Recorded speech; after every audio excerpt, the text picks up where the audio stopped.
Good morning, everyone. We will give our participants a few, maybe 1 or 2 minutes. People are joining us. We have already 33 participants, and we know over 135 people have registered. We know it's an early morning webinar, especially for some of our colleagues from different geographies. So let's just give people at least 1 or 2 minutes. Welcome, and we are standing by to start in about an additional minute. Thank you.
Good morning, everyone.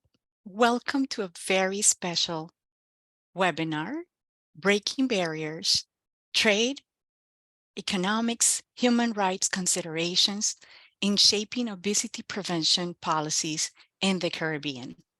My name is Gloria Giraldo. I'm the NCD and Mental Health Advisor for the Pan American Health Organization Subregional Office Program. We are delighted that you're joining us today. If you have any of the colleagues you might have shared this invitation with, please let them know we're getting started. We have a wonderful lineup of speakers today. And if you are from the public health field, you're in for a spectacular lineup of legal scholars. And if you are from the legal field, it will give us a great opportunity to learn each other's languages. So without further delay, I would like to introduce the director of the Subregional Program Office for the Pan American Health Organization, Mr. Dean Chambliss. Please go ahead.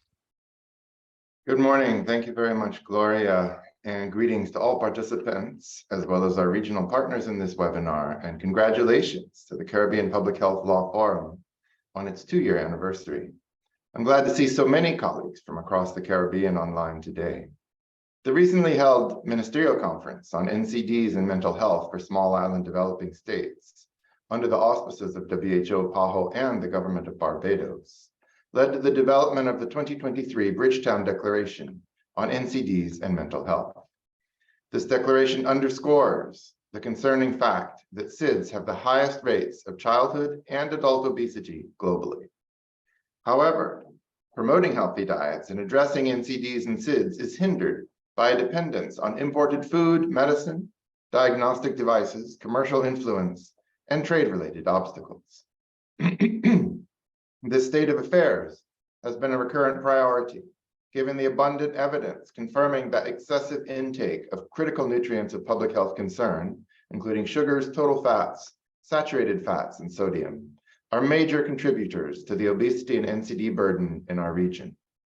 Furthermore, robust data has established a direct linkage between NCDs and the increased availability, affordability, and consumption of processed and ultra-processed food and drink products with unhealthy profiles. In response, PAHO continues to be a strong champion excuse me, of a whole of society approach to complex problems such as obesity. And I say societal because if the COVID-19 pandemic has taught us anything, it has highlighted that the impact of health is far-reaching and affects all aspects of society. Therefore, achieving meaningful reductions in the obesity epidemic and concomitant NCD burden requires long-term, multi-sectoral commitment. The Caribbean Public Health Law Forum serves as a dynamic platform for public health and law practitioners to collaborate and drive advancements in public health. It aims to address the underlying causes of health issues through the use of the law and regulatory interventions that can yield long-term health improvements and reduce healthcare costs. Within this context, we recognize that effectively combating the obesity epidemic necessitates the implementation of laws and policies that target both the supply and demand for unhealthy foods. Processed and ultra-processed products with their excessive amounts of sugars, total fats, saturated fats, and sodium pose a significant challenge. To tackle this issue, front-of-package warning labeling is a critical policy tool within a comprehensive strategy to regulate such products. Today, we will share groundbreaking research conducted within the Caribbean, a randomized controlled trial carried out by the University of Technology in Jamaica and PAHO.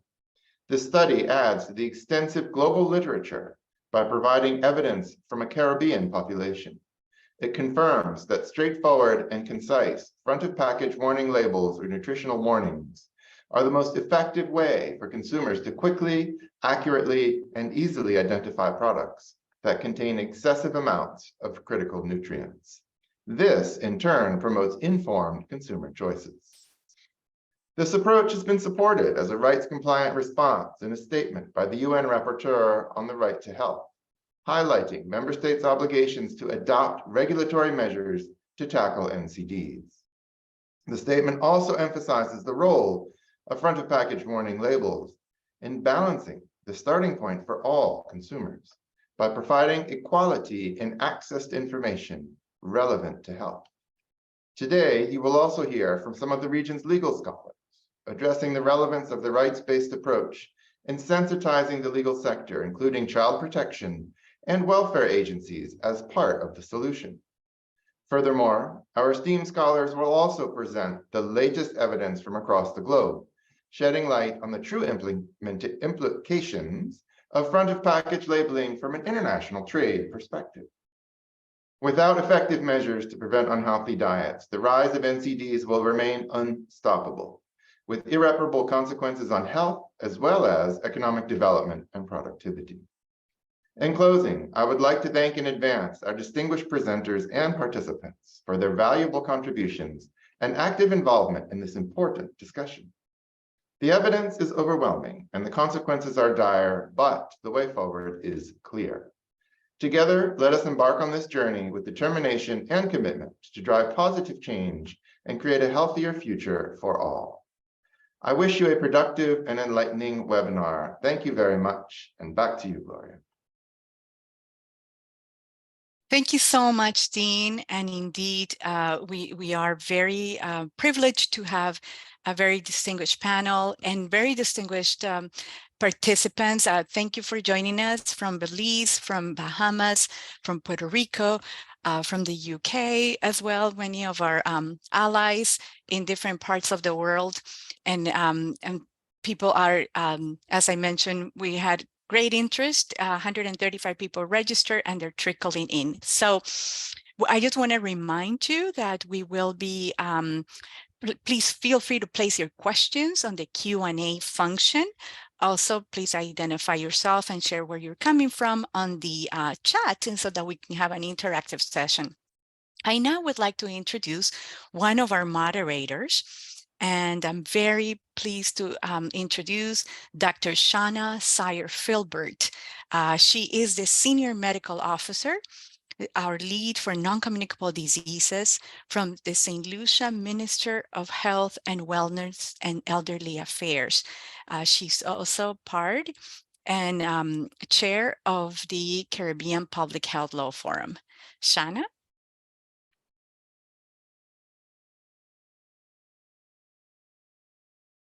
Thank you so much, Gloria. Good morning, all. It gives me such pleasure to be on here at this commemorative webinar this morning. And we are celebrating, as you would know, the second anniversary of the Caribbean Public Health Law Forum, which was formed on the 30th, which was convened on the 30th of June, 2021. Of course, we know that non-communicable diseases particularly pose a very great threat to the livelihoods and economies of the people in the Caribbean. And so it was very, very fitting for us to actually have a body of persons from public health, from law, from the advocacy groups, just having everybody coming together, capacity building, and so on. And this is going to prove to work for us, as we would have just heard. There is a lot of work to do, and the Caribbean Public Law Forum has done a lot of work and continues to do a lot of work.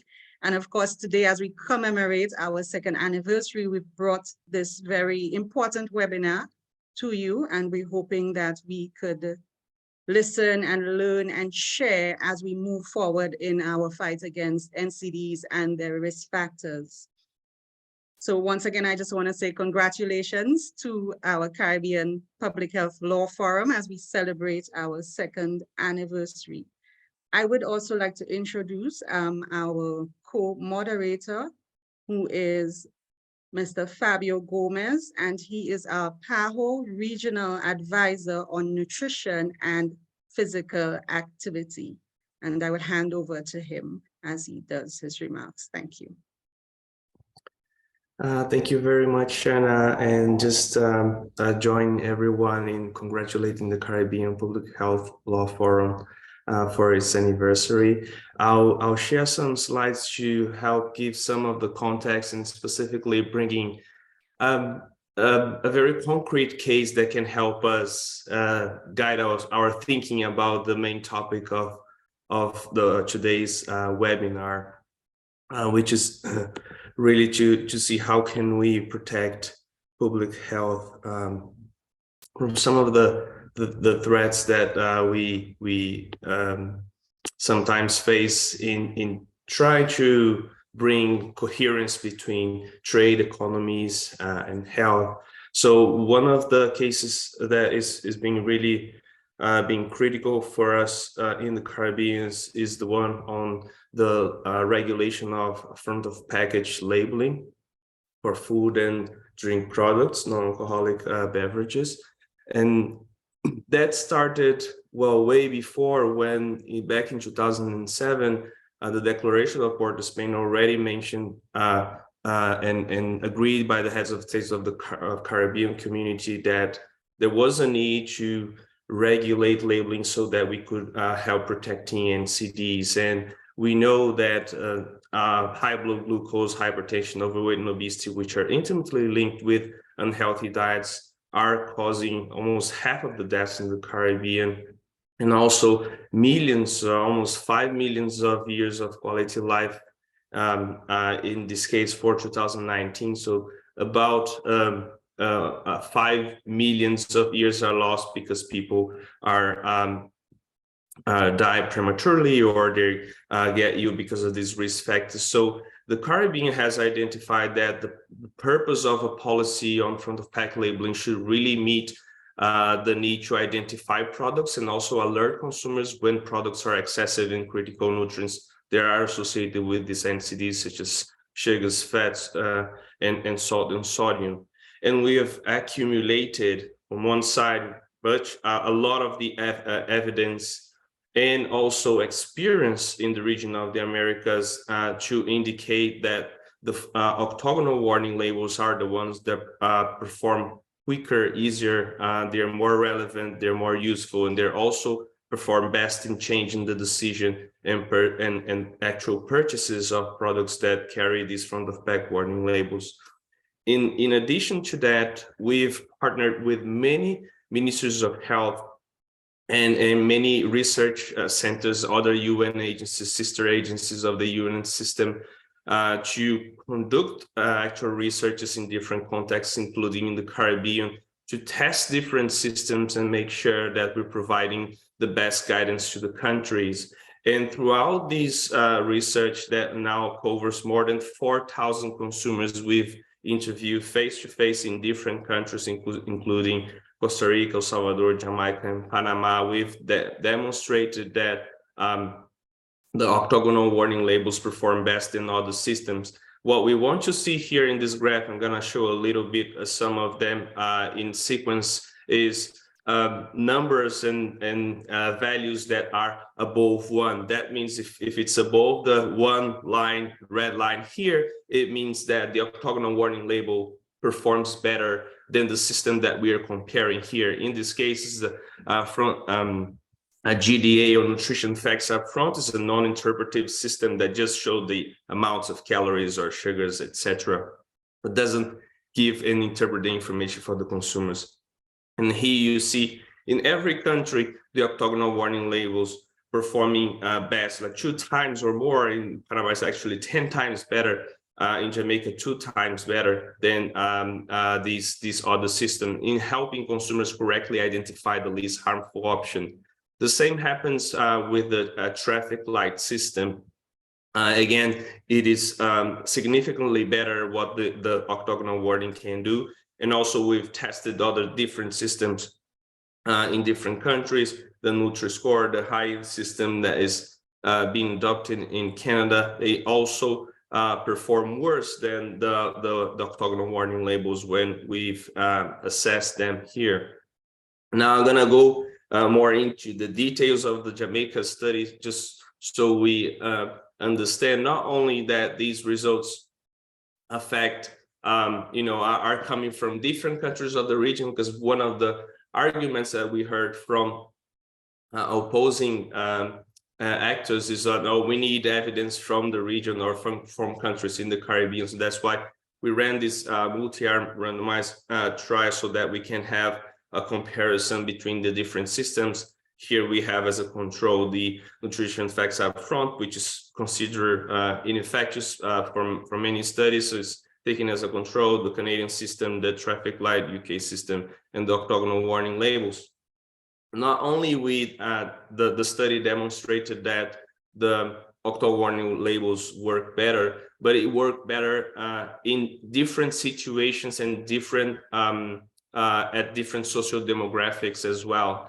So as we can see here, regardless of the age, the gender, the education status, or if the person reported having a non-communicable diseases or related risk factors, the octagonal warning labels is the one that performs best in helping them correct identify a product that is least harmful to health, correct understand about the nutritional content of the products, and also changing their intention to purchase those products. And that performance and that improvement is doubled when we're speaking about identification of the least harmful option. It's almost 5 times higher when we're using the octagonal warning labels to understand the nutritional content, and it again doubles the chances of consumers making a better purchase decision. We've also assessed, including in Caribbean populations, how diets of the populations would change if the thresholds used to define what is excessive would be adopted. And this study shows that if we are applying the nutrient profile model of PAHO, which is the one that is proposed by the cross-Q right now, then we will increase the chances of population to meet the World Health Organization intake goals for these nutrients, including sugar, saturated fats, trans fats, total fats, and sodium. I'll close here because this is where we want to hear from our panelists today with some of the arguments that we've heard from opponents of this policy, which is being discussed for more than 4 years now. And some of them would already have like technical arguments to counter that, but it will be important for us to hear from the experts in the debate today on how can we move forward. But this includes like arguments that say we're in favor of the front of pack label, but we want companies to choose which front of pack label to use, which means not standardizing if you just allowing companies to choose whatever they want to choose, or we should adopt the front of pack labeling systems that are used by our trade partners. We know this would be challenging even technically and practically, because if you just take this example where we see a nutrition facts from the US at the left, on the middle, Canada, on the right-hand side, the UK, the Caribbean would never be able to say, you know, we're going to take one of our trade partners to, we'll always have in the market different systems to be applied. It's too expensive to add octagonal warning labels. They dropped already this argument for now because they realized that the octagonal warning labels just need to be applied to products that are high in sugar, saturated fat, sodium fat, or trans fat, whereas the systems that like nutrition facts up front or the UK traffic light system would need to be applied to 100 other products, which actually be more costly. And again, industry sometimes avoid saying that there's also a cost for them related to obesity. And this is a study that's showing in the US how much obesity costs to the industry itself, not only the whole society. So there's also a cost for them not doing and keep delaying the process to be adopted. And finally, that is gonna cause a huge impact on negative impact on their economy, which we've also shown evidence that there's no change in employments in countries that have implemented that, no changes in wages that have implemented that, and finally that it will be difficult for the Caribbean because it depends on imports, small markets, so the industry will not change their labels. And we have plenty of evidence of different products sold in different countries with different legislation applying those front of pack warning labels. This is example ice cream in the US, the same in Mexico and the US. In Mexico, they have to apply those warnings actually. And the US one is actually worse nutritionally because the industry has changed the reformulation, and the less harmful option is found only in Mexico now. So you need to travel there if you willing and wanting to find the least harmful option. Again, products of the US in Mexico, products of India in Uruguay, or the US in Uruguay, Thailand, coming from Thailand into Chile, from Germany into Chile, products coming from the US or Denmark in Peru, or Turkey and Colombia into Peru, just to give you some examples. So I'll now hand over to, before I'll introduce him and hand over to our first panelist today so that we can move on with some of the reflections on how can we better protect public health using the existing trade and law instruments that we also have. So I'll invite Wolfgang Auschner. He's an empirical legal scholar specialized in international economic law and computational analysis of law. He holds the Hyman Soloway Chair in Business and Trade Law in the University of Ottawa. And he has an extensive production in the field. His newest book speaks for itself. It's on investment arbitration and state-driven reform is an example. So with no further ado, I'd like to hand over to Wolfgang, and thank you for joining us. Well, thank you very much, Fabio, for this wonderful introduction. You really set the scene very nicely. So today, it's my great pleasure to speak to you. And I, as a law professor, we often tend to get into details and perhaps get lost in the weeds. That's not what I want to do today. Instead, my goal is to provide you just with a bit of a high-level perception of what international trade and investment laws treaties are about, in order to evaluate some of the arguments that Fabio has done. And I won't go into a lot of depth with respect to most of these arguments. I really just want to set the stage here for the discussion that is going to follow. So let me just outline what I believe are some of the most important principles that are governing the interface between public health and international trade and investment, and then I'll go into just a little bit more depth when it comes to public health and trade law, and then public health and investment law. So what are these basic principles? I think there are two main takeaways when you look at the interface between public health and international trade and investment law. And the first principle is that these international trade and investment law treaties, they are very supportive of public health policymaking. International trade and investment rules do not prevent states from imposing public health related measures. And I'll say a couple of things about this in a second. The second main theme that I want to highlight is that these agreements also do not oblige countries to adopt the practices that have been adopted by their trading partners.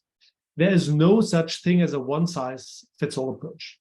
Much in contrast, the basic premise of the World Trade Organization rules, but also trade agreements in general, is that countries are different and that there is a legitimate policy space for countries to adopt different regulatory practices. There are different risks in different countries, and accordingly, countries can act differently in addressing these risks. So let me unpack these just a little bit. The first aspect, this idea of public health being sometimes in conflict with international trade rules. And I think there are a lot of misconceptions how these two interrelate. Is international trade more important than public health? Is public health more important than trade? How do you balance these different factors? Here, I think there are two crucial insights. The first is that there is certainly no weighing in favor of international trade and international investment when it comes to public health policymaking. As I said, these rules do not prevent states from imposing public health measures. In particular, and that's a very, very important point, international trade and investment agreements, they don't oblige states to even scale back some of their ambitions when it comes to the protection of public health. So we've heard a number of arguments from industry saying, well, it would be nice to have choice when it comes to these different measures. But if these different labeling requirements vary in their effectiveness, and there's a clear paradigm here that one is better than the other, then states do not have to balance the interests of traders with the need to protect public health. They can prioritize public health and choose the most effective means in order to achieve their public health goals. And they, even if that then imposes restrictions on trade. So while trade concerns come in, and I'll be talking about those a little bit later in my presentation, in terms of first principles, public health concerns always come first. Countries can do what they believe is necessary for the protection of public health, even if that causes some trade restrictiveness. And they do not have to make their measures more trade restrictive if that means lowering the public health effectiveness of their measure. So that's the first key insight. Public health in general trumps international trade interests. The second key insight is that if a measure imposes trade restrictions, but it is necessary for public health, countries can go ahead with it. So embedded in the trade paradigms, in trade rules, is the insight that yes, you might have to put traders at a disadvantage. They might have to incur slightly higher costs, but that can be justified by public health objectives. So the mere fact that something becomes more costly doesn't prevent countries from imposing public health restrictions. Again, we'll come back to some of the nuances in a second, but I want to start with these basic principles. The second basic insight that I want to highlight is that there is no such thing as a one-size-fits-all requirement. There is, of course, a general desire to harmonize standards, to, where possible, converge in the way that countries regulate their products and regulate in the public interest. But as we've heard, there might be different risks different perceptions of risks that set countries apart.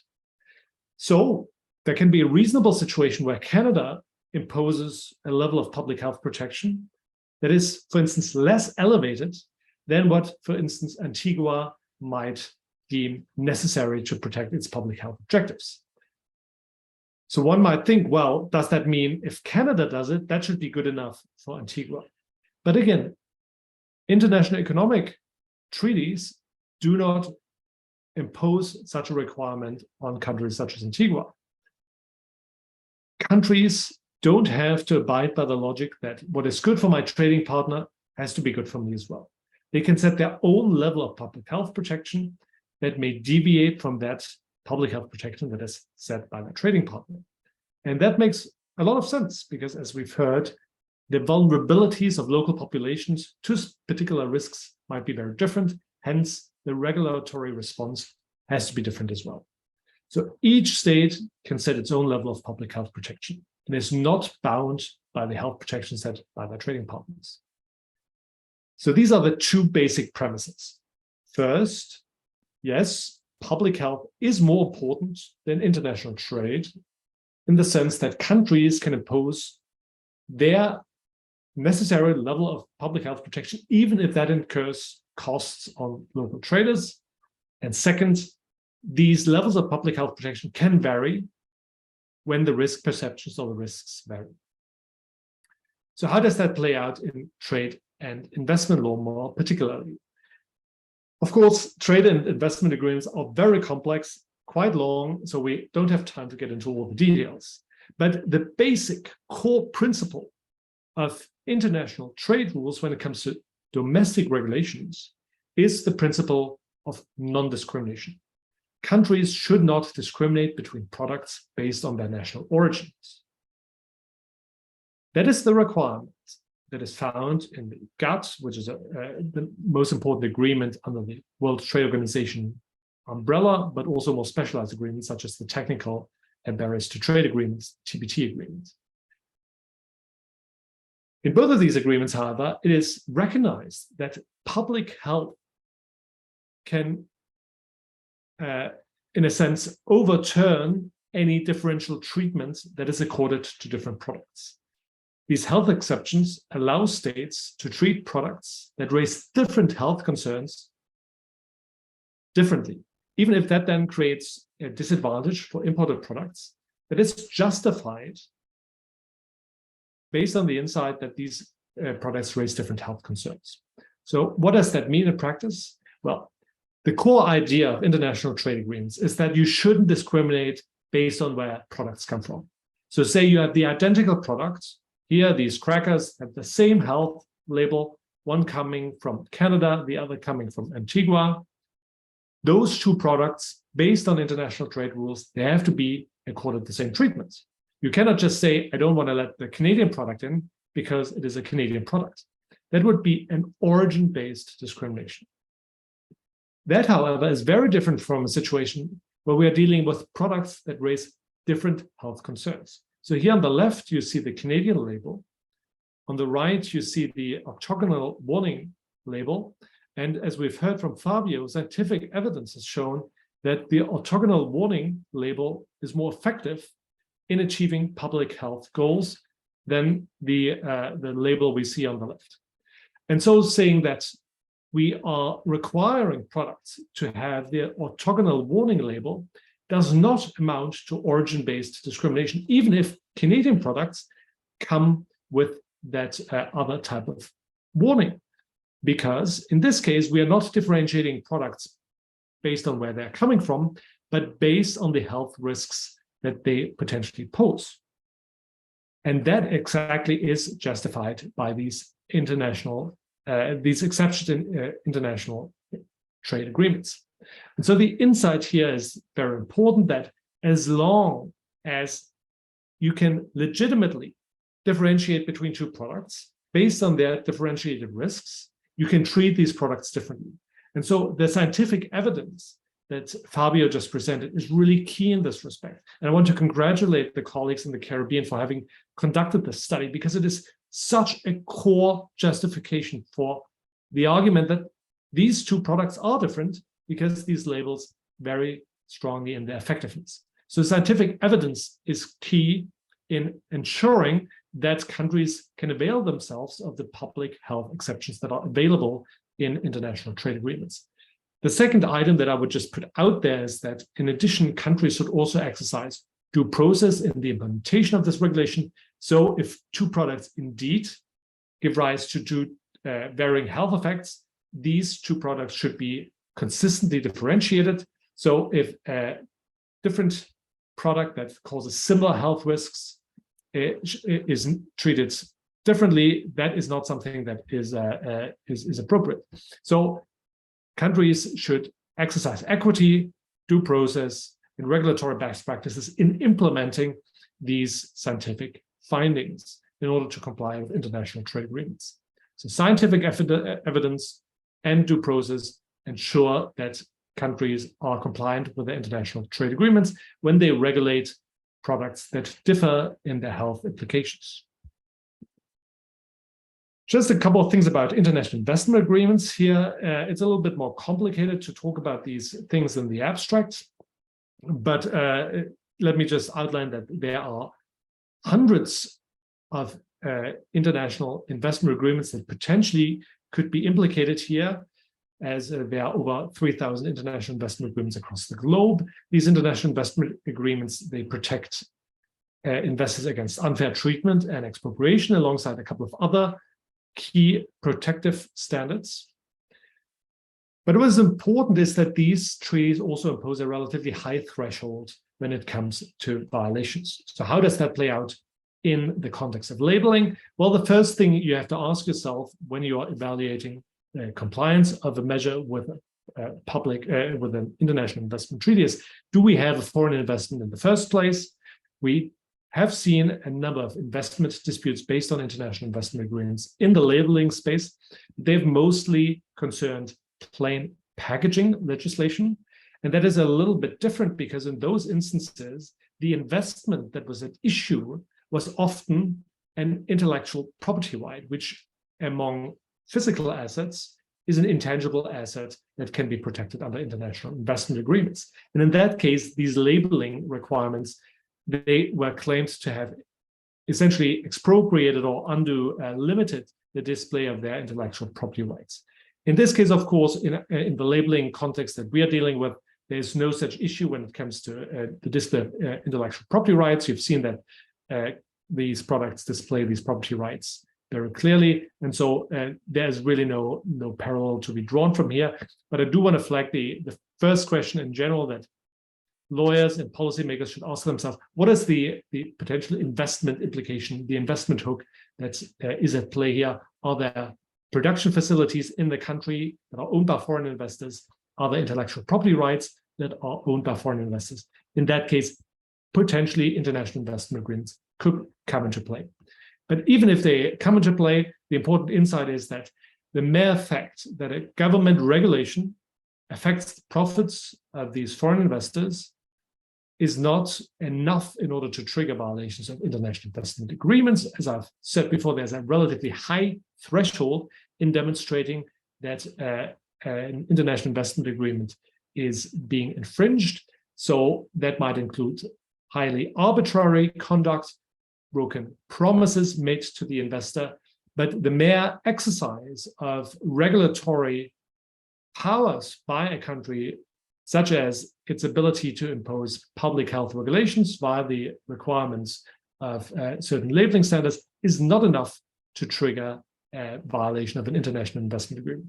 Again, the devil could be in the details. It does depend on the implementation. So again, scientific evidence and due process are very important to be observed.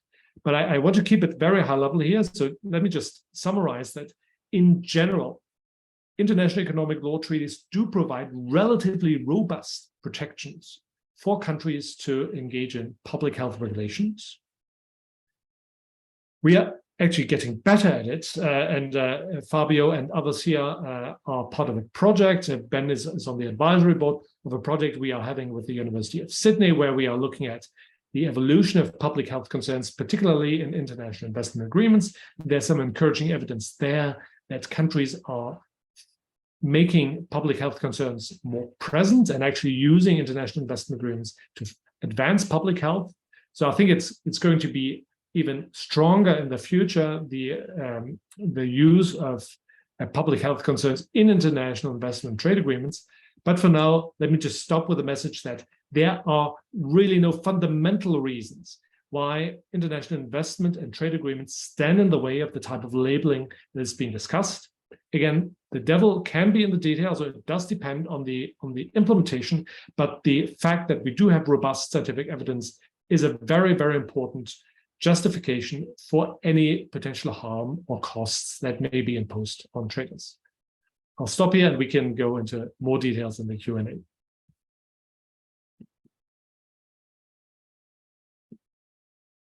Thank you so much, Mr. Ashner.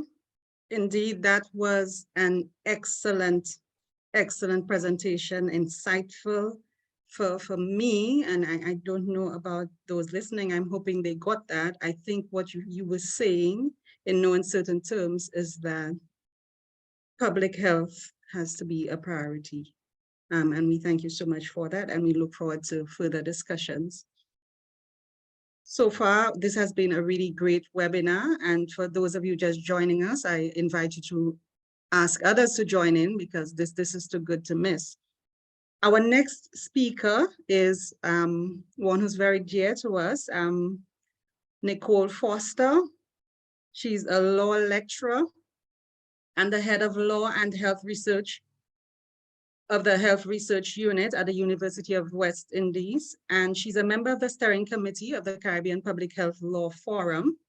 She's a public international law lawyer and a former diplomat specializing in the areas of the World Trade Organization law and global health law. Her current research focuses on the intersection between international trade, international human rights, and public health in the Caribbean. We welcome Ms. Nicole Foster. Thanks, Shana. And let me just get straight to it with sharing my PowerPoint. I'm going to share this. And just let me put it on. Are you seeing it in presenter mode? Yes. Yes.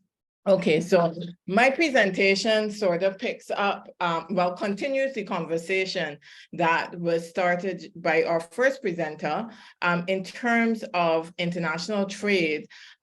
So there's a little bit of overlap. I won't go over the principles that he's already articulated, but instead what I'll try to do is to put it within a more regional context to help people better identify or appreciate how these issues that he has very ably outlined for us can arise in a regional context. And so the question, of course, that we are all grappling with today, the purpose of the webinar, is for us to have a better understanding, particularly as the public health persons in the room who have to fight for these policies.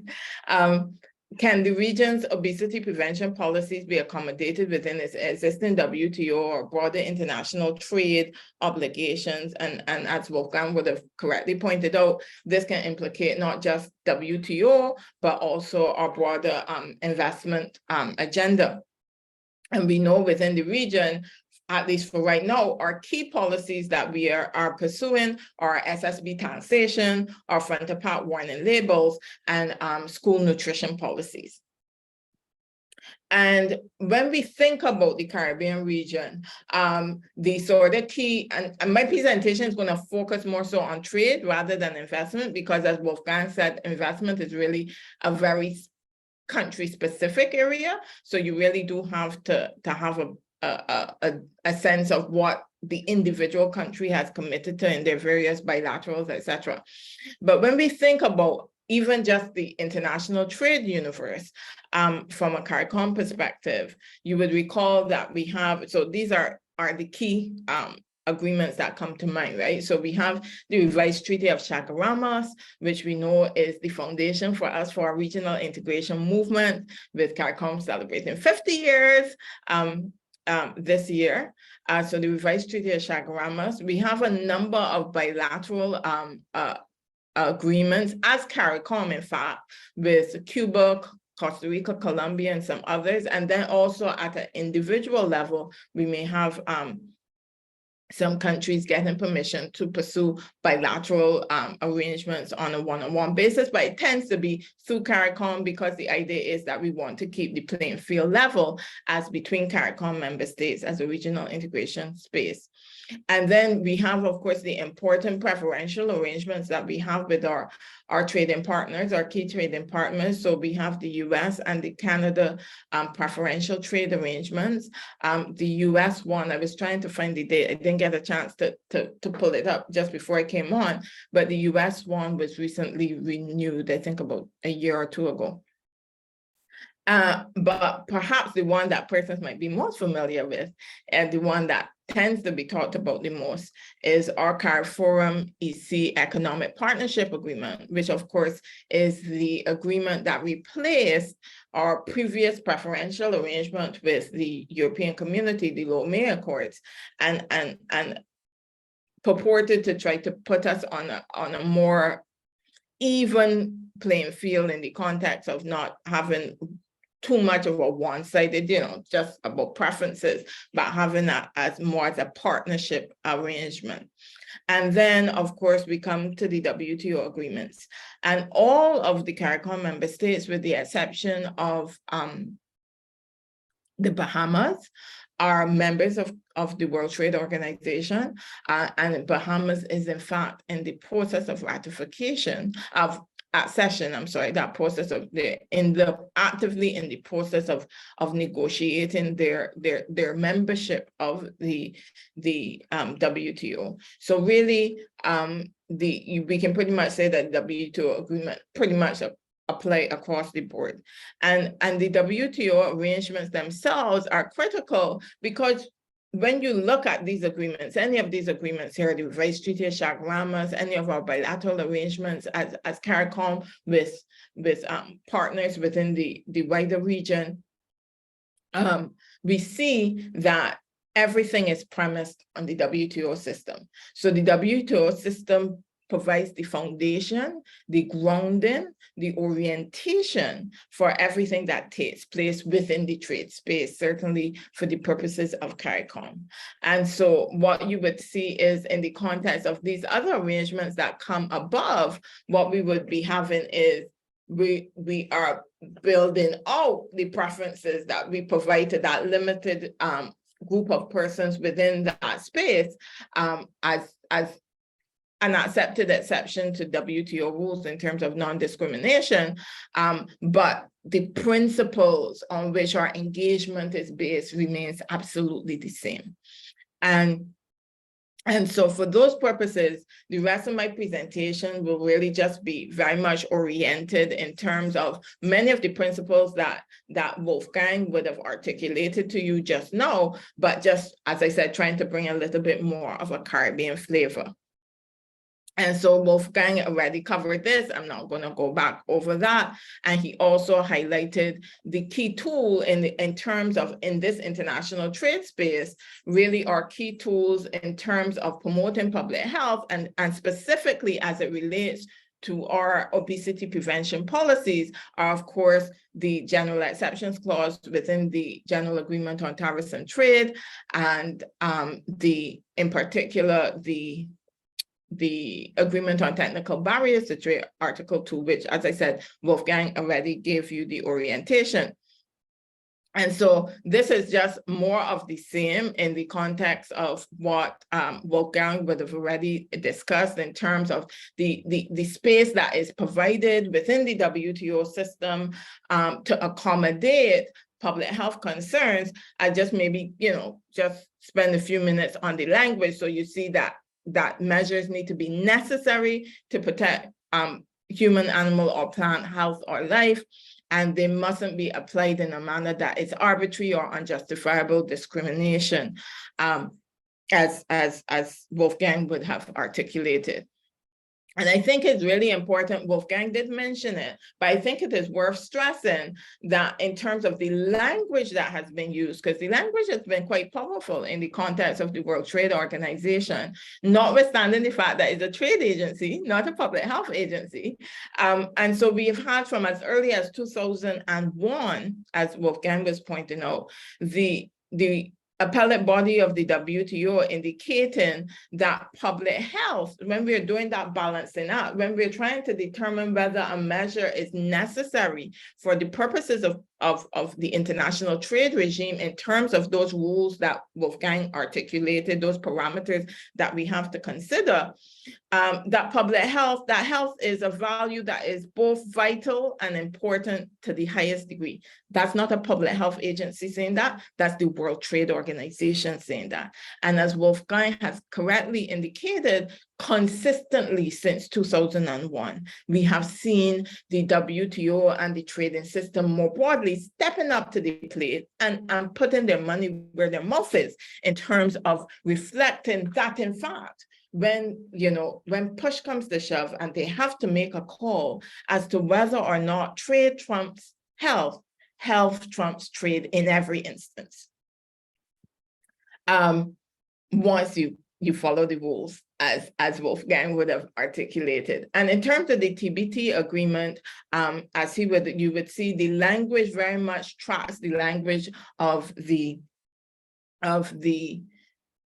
general exceptions within GATT Article 20. And I just want to highlight, just coming back to the point that, the EPA or EPA with the European communities or our CARICOM arrangement or other arrangements within our sort of CARICOM space are premised on this idea, this language. So you have in the EPA Article 224 of the EPA pretty much replicates Article 20 of the GATT, right? So we have the same sort of language being brought in. And similarly in the Revised Treaty of Chaguaramas, Article 226 of the Revised Treaty of Chaguaramas has very similar language. There's a slight difference, which we don't have to get bogged down in, is a more technical legal issue, but the idea is still there in terms of Article 226 of the Revised Treaty of Chaguaramas equally has this scheme of saying, notwithstanding all of these rules that we've put in place before, we allow you to take measures that are legitimate public health measures, right? And when we look at the, in terms of the TBT agreement, as I said, I won't delay here because Wolfgang very adequately covered it, and it very much reflects the approach and the language and the understanding and jurisprudence that has come out within the WTO system in terms of Article 20 of the GATT. But what I wanted to highlight is, which has been something that has arisen in the context of our interactions with our stakeholders in this space from industry, is particularly as it relates to front of pack warning labels. One of the challenges that we've had is this idea that you must have an international standard in place to be able to implement this front of pack warning labels. They've kind of abandoned it now, but just, always have it in your back pocket in case they try to revisit these dead arguments, because, you never know with industry.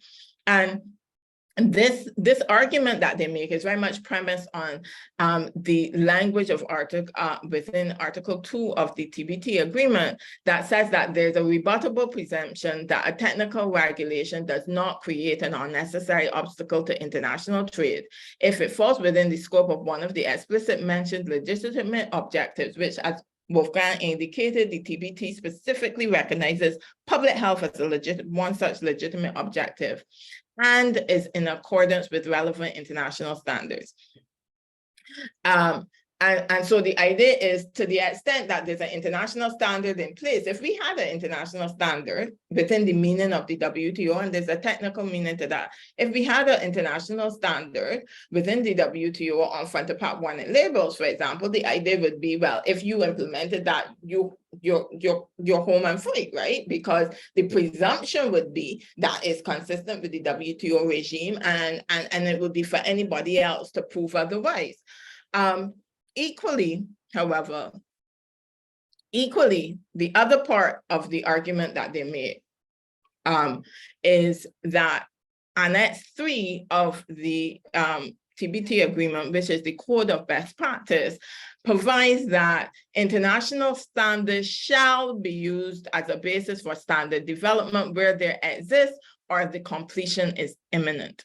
And we know the word shall, right? And everybody understands that shall is mandatory.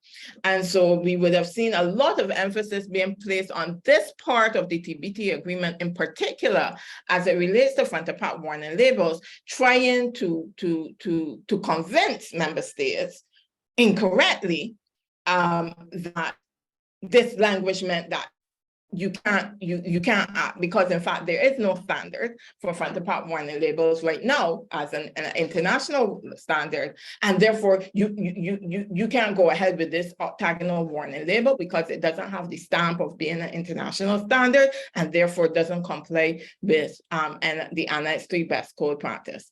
Nonsense, complete nonsense. The language of Annex 3, if you go there, and I encourage you to go there, it's clearer language, so it's nothing that's going to hurt your head with legalese, makes it clear that this is really best endeavor. This language here is best endeavor. To the extent you have a standard, please use it. That's the idea. Please use it. However, it is not intended to be a straitjacket, and therefore the annex goes on immediately after saying this. It goes on then to say that nonetheless, member states have the right to take action not based on an international standard, where said international standard would be ineffective or inappropriate. And in this regard, as Wolfgang was saying, the study that was done, so we had lots of studies before, and so we could rely on those as well. But really, this seminal study that was done by UTEC and PAHO and the Ministry of Health in Jamaica is so critical to this process, because we now have evidence that shows us why we would want to go, even if there were a standard. Let's say for argument's sake, the standard didn't have Black octagonal warning labels, and we still wanted to do it. We could absolutely do it, because we would have the evidence to justify why we are departing from the standard. So I just wanted to highlight that. And I also wanted to highlight that, as I said, in terms of stepping up to the plate and walking, putting their money where their mouth is, the litigation within the WTO has borne out that, this analysis that Wolfgang and I are giving you in the context of the space is there, you're free to use it, albeit with some parameters in terms of not being discriminatory and those sorts of things, but the space is there, is borne out in the litigation. Of course, many of you would be familiar with it, the litigation in terms of the plain packaging case, the case that was brought against Australia in respect of their plain packaging regulations for tobacco. You see the pictures there, and we know that, of course, Australia is a star in this space in terms of having some of the most, if not the most stringent plain packaging regulations. And therefore the ones that would tend to have the most significant impact on trade, right? And notwithstanding that, as you see there, the panel and then the appellate body signed off on it. Absolutely, because Australia, as Wolfgang was saying, as I am saying, was able to bring the evidence, could show how this is a public health problem, could show how what they are doing relates to that public health problem, and that in fact, this is one of the most effective, if not the most effective ways for them to secure that particular public health goal. And I wanted to hear, once again, Wolfgang would have gone through this, but I wanted to maybe spend just two minutes on these two bullets, right? The idea of how the fact that, yes, your measure mustn't be more trade restrictive than necessary. But when we are determining whether something is more trade restrictive than necessary, and we're pointing to alternatives, as our industry partners have, but no, we want to use the magnifying glass, we want to use the facts up front, we want to use whatever it is that they want, a traffic light, whatever it is. What the fact that there are alternatives is not the end of the conversation. you as a member state are entitled to use the measure that is most effective in securing your public health goal. And in this context, once again, we come back to the study, we come back to the evidence, right? The evidence is clear. Irrefutable evidence that on every level, whether we're talking about, as Fabio walked you through it, when you think about gender, when you think about age, when you think about, the socioeconomic bracket, when you think about just the ease with which people understand this, when you think about the accuracy of the determinations that are made based on having read it, front of part warning, orthogonal, high-end, front of part warning labels, blow the competition out of the water, right? And so in that regard, even though there may be alternatives out there, it's important to recognize that the rules don't just say they must be alternative. If there are alternatives, you can't use just anything. What the rules say is that choice you make, you have to be able to justify it as being the most effective way as securing your public health goals. And in this context, therefore, we would really want to ensure that we follow the evidence so that we not get ourselves tied up in having to then justify a regime that maybe the evidence doesn't quite support in the way that we would wish, and therefore open ourselves to an allegation of, this is not really about health, this is about blocking trade. Right, which is always the concern of the WTO. Once it's about health, it's fine, but they need to be sure that it's not just health isn't being used as a ruse. The other issue that I wanted to just highlight quickly is the non-discrimination. And Wolfgang mentioned it, but I just want to highlight it again, as I said, from a regional perspective. We have this sort of tendency to default to, there, the local products going to suffer. So we need to create a little carve out for them, or this, the small black man on the side of the street that, just trying to make $1. And that can't fly. I mean, I've heard in the news, I haven't seen the text of the proposed regulation, but certainly, from time to time when different governments have spoken, for example, about issues such as SSB taxation, they have spoken to the fact that, they're going to create a carve-out for local products, or it's only going to be imposed on imported products. That can't work. Sugar doesn't affect my body any different if it comes from US or if it comes from Barbados. So if it's about public health, it has to be about public health, and those regulations have to go across the board. And so that's something that we need to restrain that instinctive sort of push to always try to create a little carve out for the local space. However legitimate the needs may be at that level. I also wanted to just quickly speak to another critical body in this space, because as I said, it has come up several times with industry in terms of Codex Alimentarius. As I told you, Codex is a joint body of FAO and WHO. And in fact, the standards that come out of Codex are considered these international standards within the TBT agreement, and therefore would have a rebuttable presumption that they're WTO consistent. The Codex Alimentarius is dealing with this area of nutrition labeling, but that discussion, and this was something also that industry was trying to push, that because a discussion is taking place in Codex, it means that we kind of have to wait for whatever comes out of Codex. Nonsense. The Codex POTUS is not prescriptive from that point of view. As I said, even if it is they ultimately come up with the standard, the fact of the matter is, to the extent that our evidence still supports that, let's say if our orthogonal high-end warning labels weren't what comes out of that process, it still wouldn't preclude us from being, the WTO rules still wouldn't preclude us from being able to implement an conflict of interest-free evidence-based measure that we can show secures effectively our public health goals.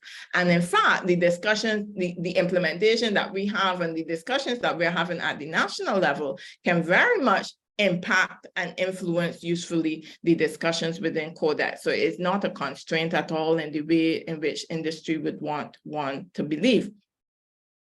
Ben is going to talk about human rights, but I just wanted to quickly flag from a regional point of view. So this is very much a human rights issue as well.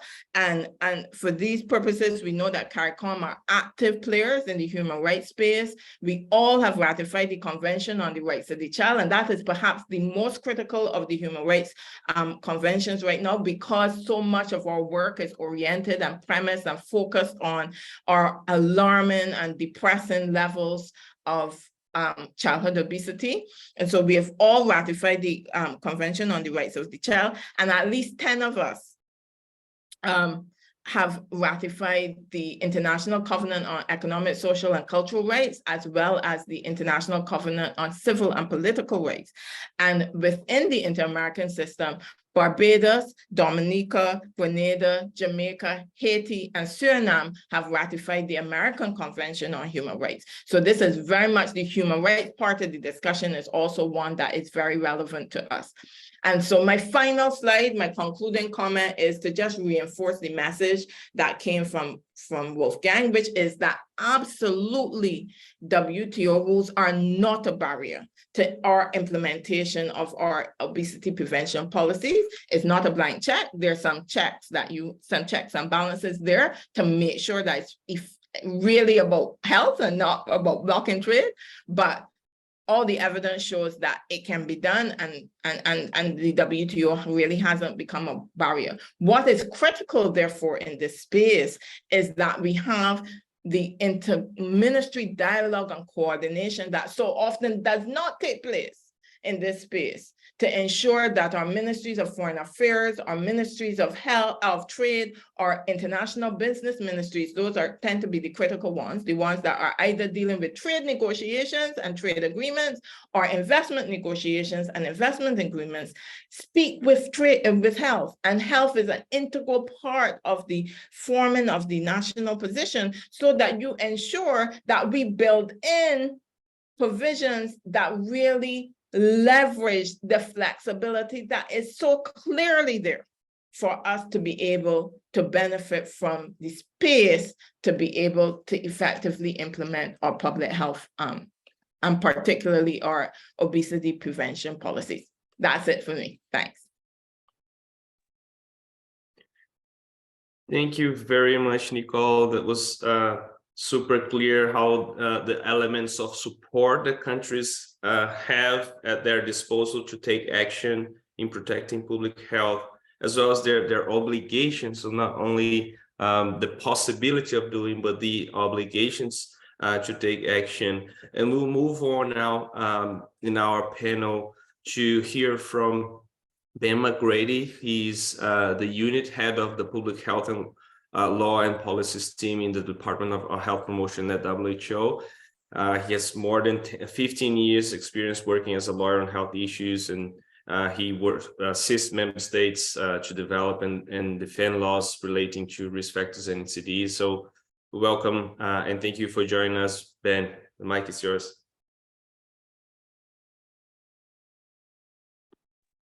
Thanks very much, Fabio, and thanks for having me. It's nice to be back in the Caribbean, albeit from Geneva.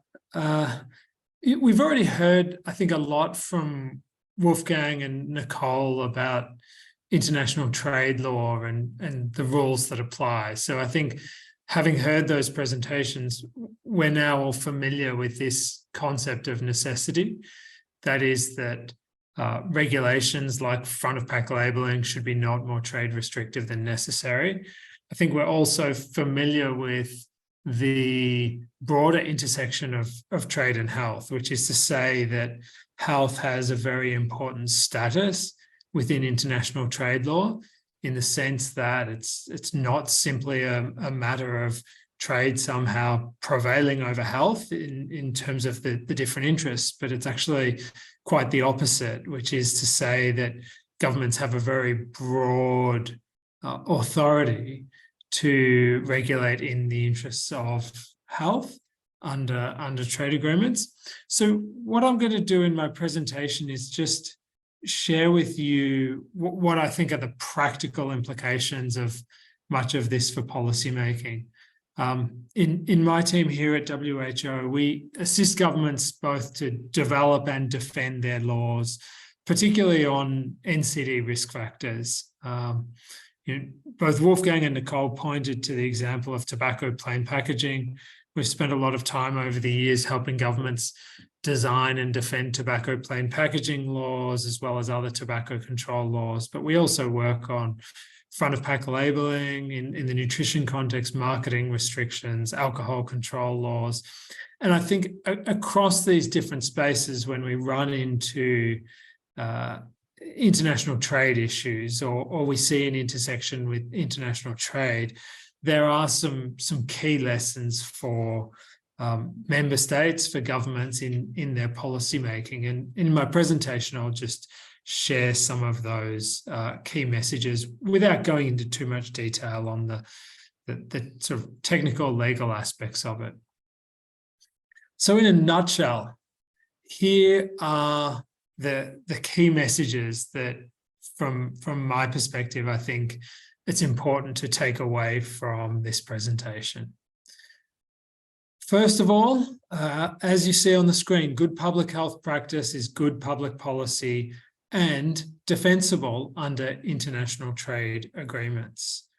So in a sense, what we see substantially, and we've heard from Wolfgang and Nicole to this effect, is alignment between the objectives of international trade policy, trade agreements, and public health.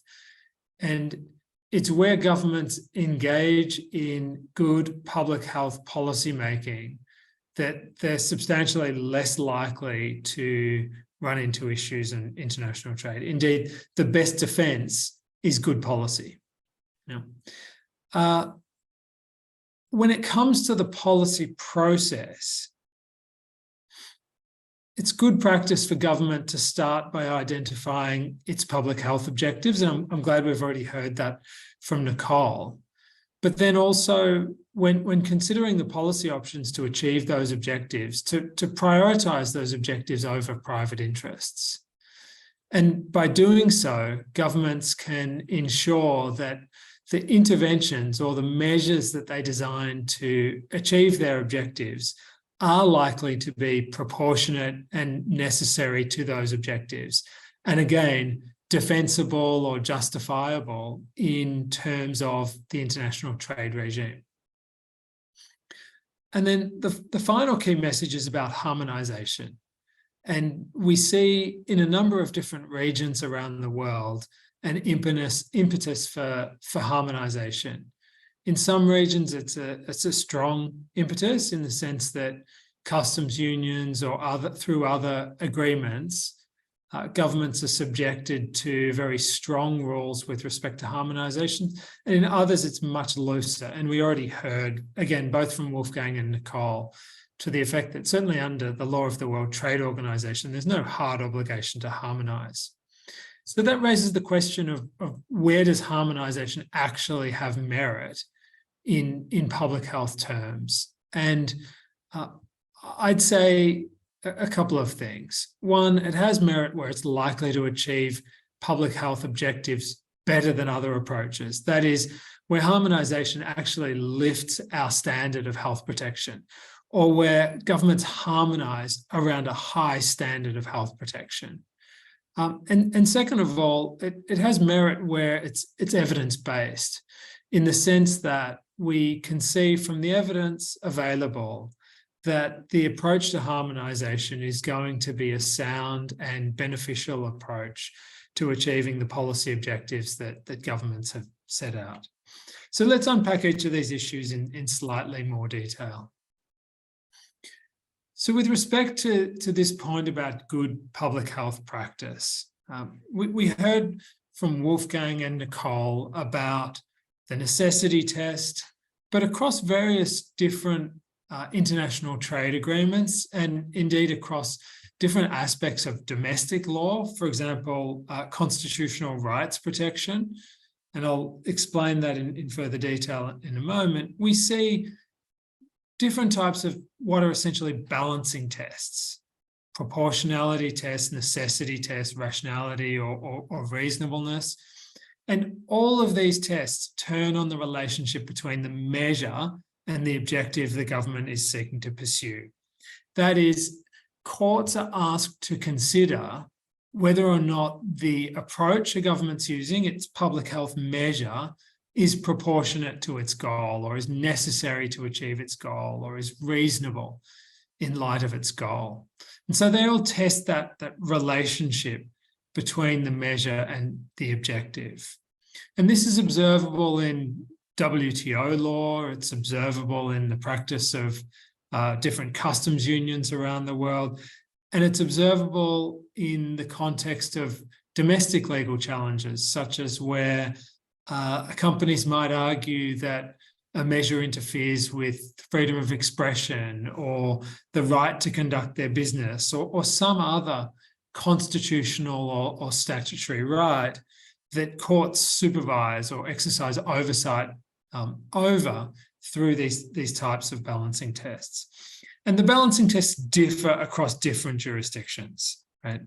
And there are different standards of review. And that means that in some jurisdictions, you might need to produce more evidence of a risk to health or of the effect of the intervention on protection of health.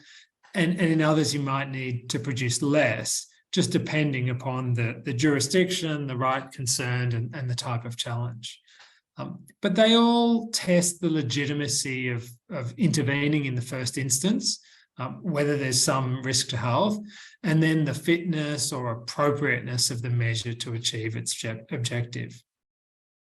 Now, in examining the application of these types of tests to specific public health interventions, there are some generalizations, despite the fact that these legal tests differ across different jurisdictions and different laws. And the most obvious generalization is that evidence-based measures that are tailored to their objectives typically withstand scrutiny by the courts. So what do we mean by evidence-based? Evidence of a risk to health typically needs to be presented to courts. And in the context in which we're talking, clearly there are very obvious risks associated with one's diet, and including risks relating to non-communicable diseases. That's not particularly contestable. But also producing some evidence to show that consumers, for example, don't understand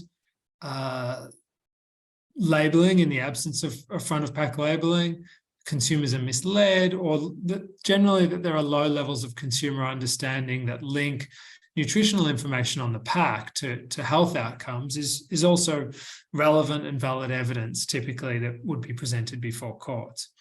In addition, presenting evidence of the likely impact or effectiveness of one approach, the approach that you're trying to justify, is also important.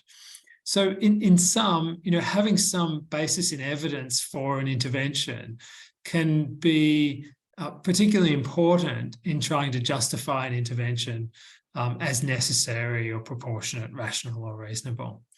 And this brings me to the final point, and Nicole touched upon this to some extent as well, which is that political compromises, as a general rule, are less likely to be fit for purpose. They're less likely to achieve the public health objective.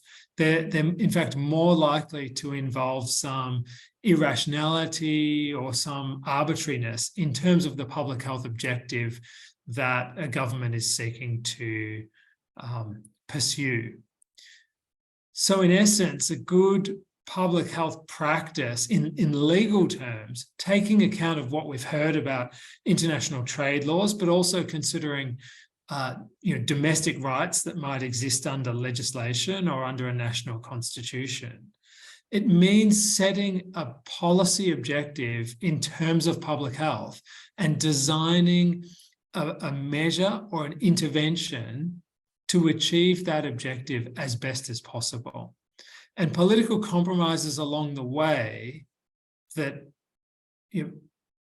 change how we might achieve that objective, that, for example, exempt certain product categories or that choose one approach over another, not based upon the evidence and not based upon the public health policy goal, are in fact counterintuitively potentially problematic from a legal perspective. And in this respect, in practice, what we often see is that during a policy process, economic operators, so companies, lobby government in ways that are designed to reduce the effectiveness of a public health intervention. For example, arguing for an approach that's less likely to be effective. Take GDA as an example in front of pack labeling. They might lobby for GDA or another approach rather than warnings.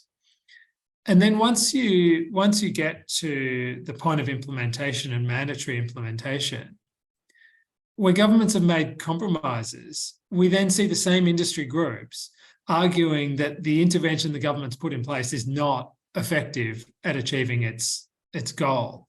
And so on the one hand, they've argued that the intervention should be weakened and changed, in order to take account of a full range of objectives, their private interest. And then after the fact, in litigation, they argue that it's not as effective as it could be.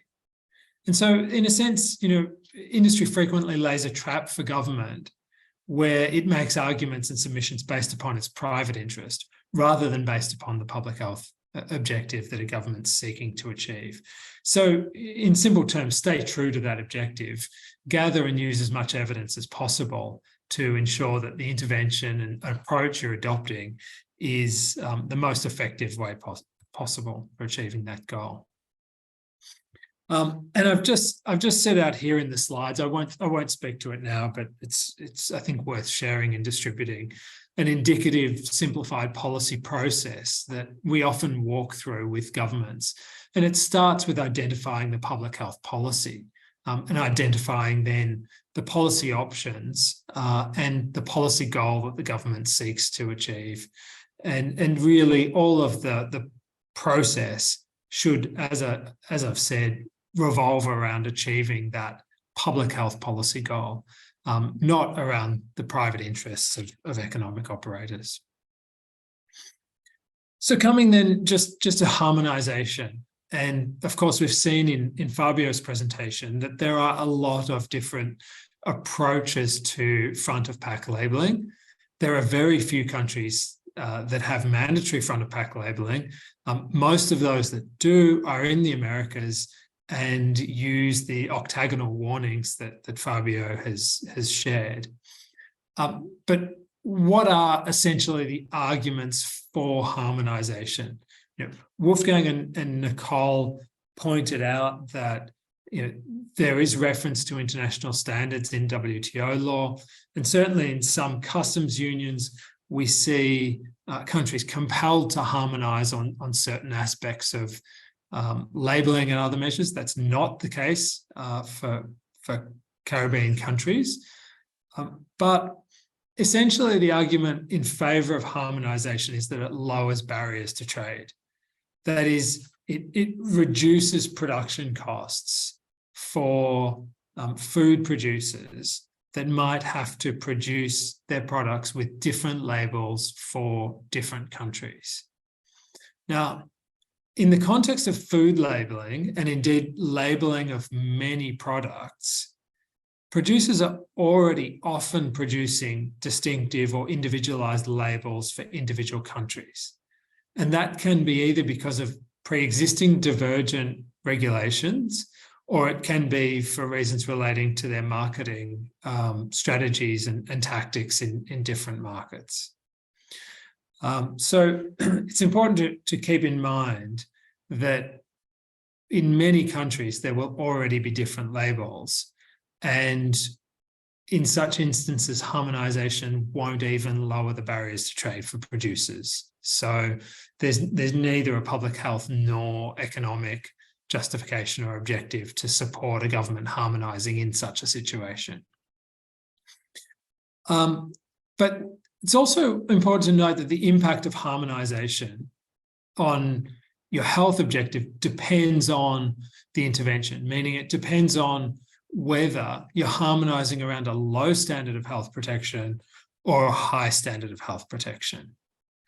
And in that respect, if you have nationally an ambitious goal, and that implies a high standard of health protection, and that an ambitious approach should be taken, to harmonise with trading partners around an intervention that achieves a lower standard of health protection is not likely to achieve your objective and makes little sense in terms of that objective. Yeah. So for governments, when we're advising them on, who to harmonise with, how and why, the first question we ask is still that question of, well, what's your objective? And what's the level of health protection that you are trying to pursue? And then to consider the different approaches that are on the table and which is likely to achieve that health objective and which is likely to be most impactful in terms of protecting human health.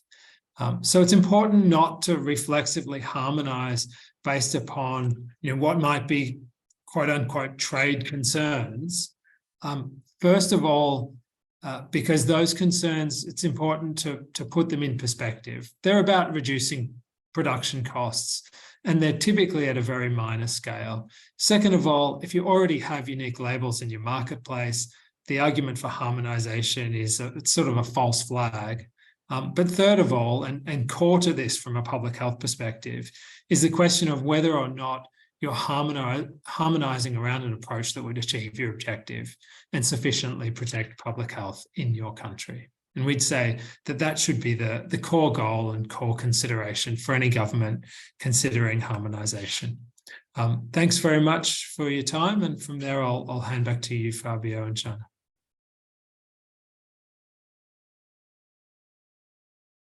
Thank you so much, Ben. Wonderful presentation. Indeed, the core goal is to protect public health, and all the presentations have come together so nicely.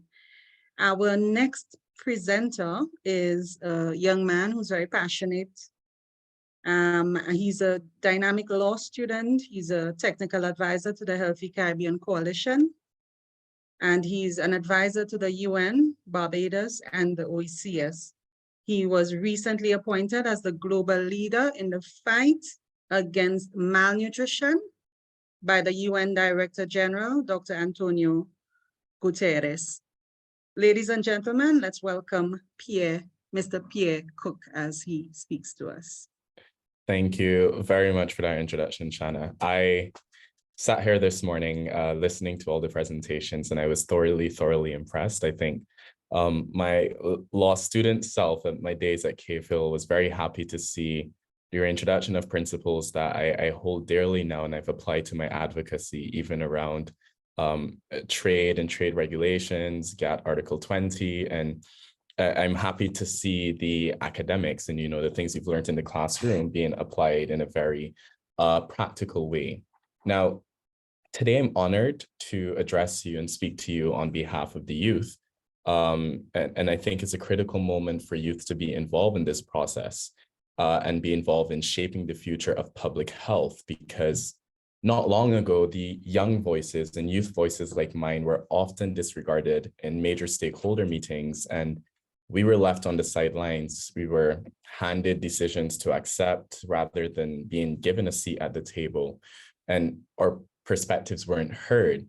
But today I am happy, and I'm proud to say that we are bringing our own chairs to this table. And it's a table where young people are not only welcomed, but we're actually embraced, acknowledged, and given the opportunity to shape the trajectory of our collective future. Now, there's a saying our Prime Minister, Mia Mottley, always says, and the poignant words resonate deeply with me. And she reminds us that when small island developing states like ours are excluded from critical conversations, the resulting solutions often fail to address our unique context. And I think it is time to break free from this cycle. I think it is time for us to ensure our voices, our needs, and our dreams are not only represented, but actively integrated into the decisions being made today, decisions that will undoubtedly shape the lives of our future tomorrow. Now, in the same way the Prime Minister is calling at international levels for small island states to be integrated, for our voices to be heard, I am calling for the voices of young persons, youth across the region to be integrated and heard as well.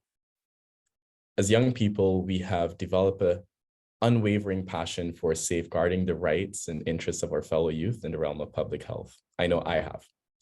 And while we are grateful for the support we've received so far, our presence here, it extends beyond personal aspirations.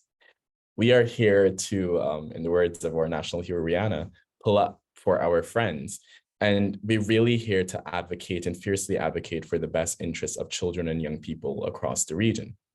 We want to demonstrate what can be achieved when young people are given an opportunity to lead and drive change. Now, the intersection of law and health is a realm that we as young people must boldly step into. It's one that for most of us we're unfamiliar with. But for far too often, the conversations around health takes place in echo chambers, disregarding the crucial influences of the legal and perhaps the built environments. Now, I'm at a position and I'm at a point in my life where I'm saying it is time to reshape this perspective. Even as we talk about human rights, even as we talk about trade, it is time for us to acknowledge and harness the profound impact of the legal environment on our health and our health outcomes.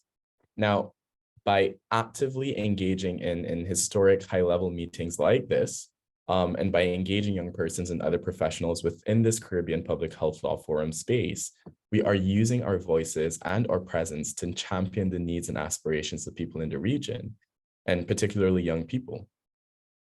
Today, I want to make a call to governments, civil society organizations, and each and every one of you here to explore how you, within your organizations, within your groups, within your bodies, within your governments, can integrate the principles of youth involvement into your systems. Now, we must recognize now more than ever the power of young individuals in effecting meaningful change and create avenues for our active participation. And embracing youth does not always demand substantial financial commitments, although if you have them, we would welcome them. But you can show your support for this movement. You can show your support for the integration of public health law into the general health advocacy space by simple things. I mean, you can start by joining the forum, having a conversation with the forum. If you see a social media poster speaking about something the forum has produced or something around the area of public health law, even around this interesting space of front of package warning labeling, share it. It'll take you 20 seconds to put it on your platform. But just by sharing that, you're able to put a message out there that the rest of the Caribbean must see. And we definitely do need the buy-in from the public as we continue to make calls for legislative reform, as we continue to make calls for front of package warning labels, as we continue to make calls for the protection of the rights of our children and the rights of other people. A mere 20 seconds is what that share will take you. So basically what I'm saying is I'm asking you to step up and become leaders within your forums, within your spaces, within the Public Health Law Forum, even take up roles in there. Go for the role of chairman, go for the role of leader, because your guidance and your investment of time can and will produce a profound shift in shaping the future of public health in our region. And to dive a little deeper in, I want to speak to the critical issue at hand, that is trade, human rights, and the urgent call for front of package warning labels. Now, it's interesting because since I entered this space of public health advocacy, and even since I entered the space of studying law, I've been hearing about these front of package warning labels. And I've also been seeing the pushback from certain key industries. And what it tells me is that we need to ramp up our efforts. They have the funding, they have the finances, we have the voices. We need to provide this information to the public in a way that they can digest, consume, and understand the importance about it.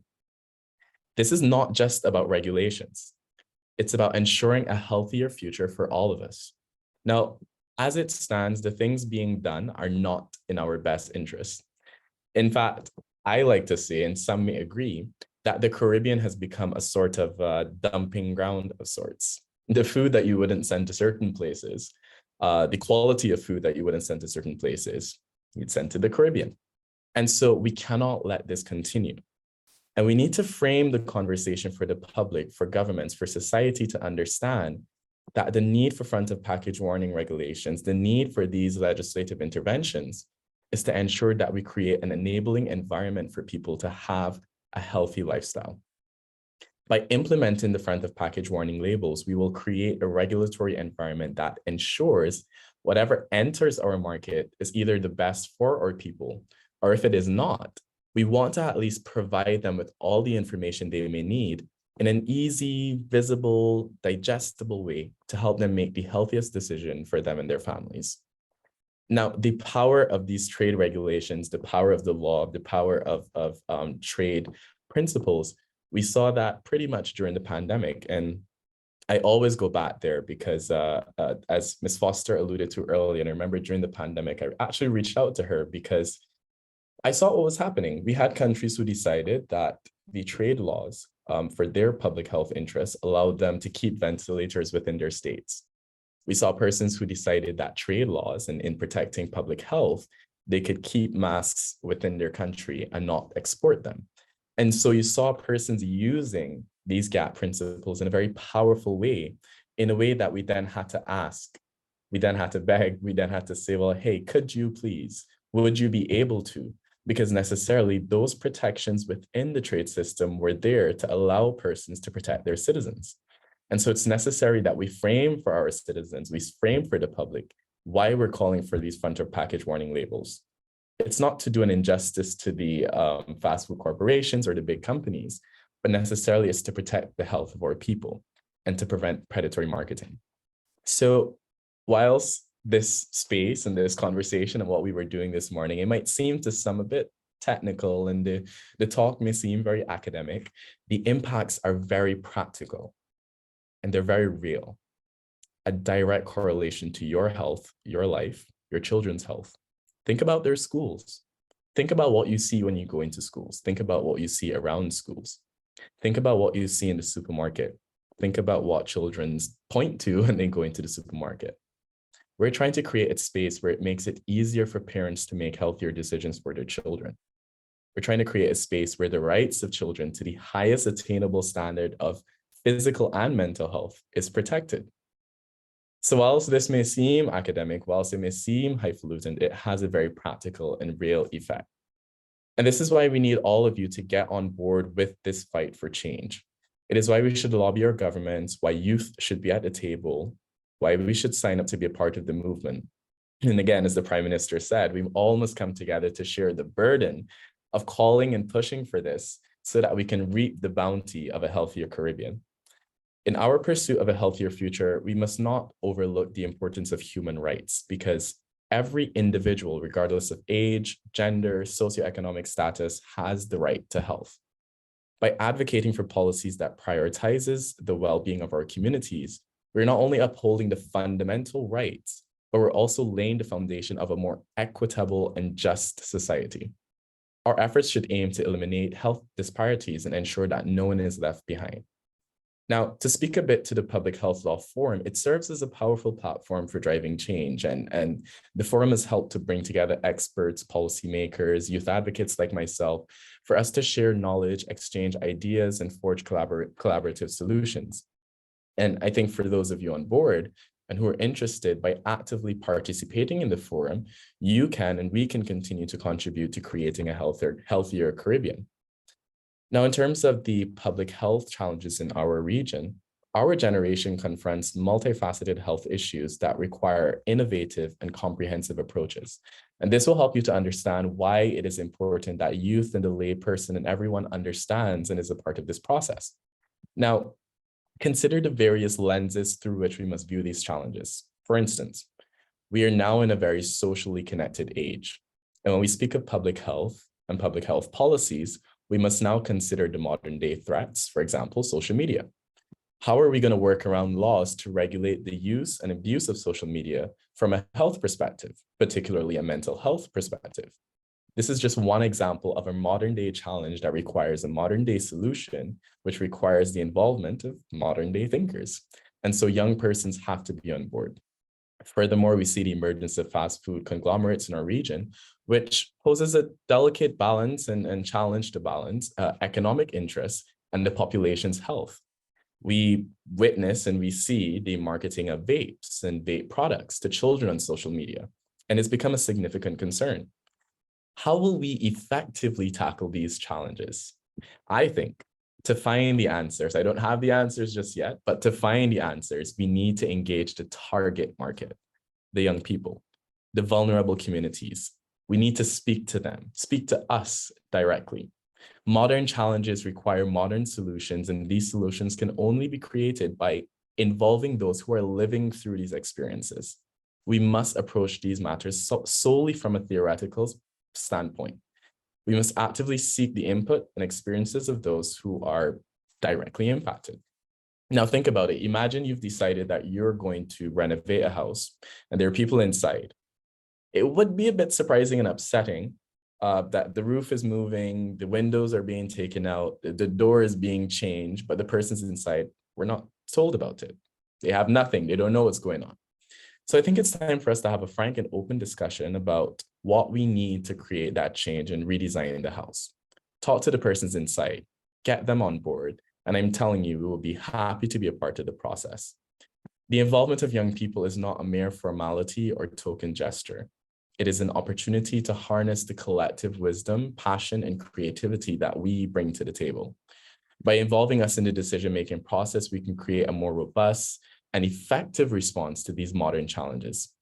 Our lived experiences, perspectives, and innovative ideas can and will and must inform policies and interventions that resonate within our generation. In conclusion, I'm going to say that the involvement of young people in this public health law space, in calling for front of package warning labels, in the Caribbean Public Health Law Forum space is not just important, it is indispensable. We bring fresh perspectives, innovative ideas, and an unwavering desire to make a meaningful difference. Young people have a passion for justice. By empowering us, providing us with the tools and resources, you are empowering the next generation of leaders, change makers, and health advocates. We can help you on this mission if you help us to develop ourselves and to provide for us the spaces to speak. Let us unite and work tirelessly to build a future where our rights to health and well-being are protected, where young individuals are active participants, and where our collective efforts lead to an indelible impact for generations to come. We can all have a seat at the table if you give us a seat at the table, but I promise you, if we come and there's no seat, as Shirley Chisholm did, we will bring our chair and we will have a voice, because the decisions made today will impact our future. Thank you.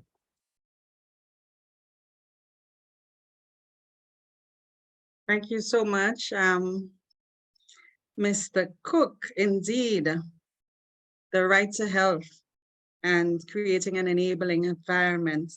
And we need to protect our future, of course, our youth and our children, our future. We have had a very great discussion this morning. We've listened to some tremendous speakers. We know that we're running a little over, and we crave your indulgence as we just open up just to a few questions. Probably about 5 minutes. Please put your questions into the forum, or you could raise your hand and just ask the questions as we probably just over the next 5 minutes entertain your questions.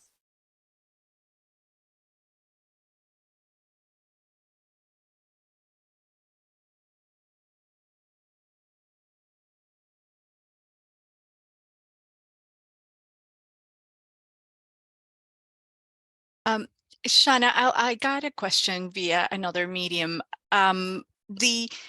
We often hear, so it's more of it's a general, but it comes from real circumstances where some of the high-level authorities from public health may be worried about engaging in something like adopting front of package labeling, because, or it's similarly another policy that is part of our toolkit, which is health taxes to sweet and sugar beverages, because they're afraid that the impact may be worst for people of lower income backgrounds, that the poor will be affected most. Or for example, that by implementing front of package labeling, then the cost of